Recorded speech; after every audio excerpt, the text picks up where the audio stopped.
Hi అండి. ఈరోజు మనం మసాలా యూజ్ చేయకుండా మసాలా వంకాయ ఎలా చేయాలో చూద్దాము.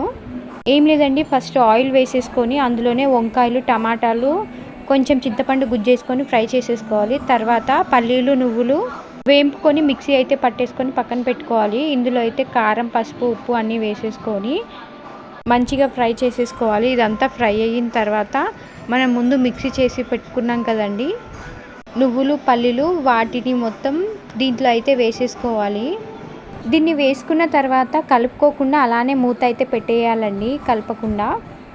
ఒక 2 మినిట్స్ తర్వాత అయితే దానిపైన మూత తీసి కలుపుకోవాలండి. అలా మొత్తం గ్రేవీ అనేది చిక్కపడేదాకా, దగ్గరికి అయ్యేదాకా కలుపుకోవాలండి. చిక్కపడి దగ్గరికి అయిపోయిన తర్వాత అయితే అందులో లాస్ట్కి కొత్తిమీర వేసుకొని దించేసుకోవడమే అండి. ఈ కర్రీ అయితే నేను వండలేదండి, మా ఇంటికి మా కోడళ్ళు అయితే వచ్చారు, వాళ్ళు వండారండి ఇది.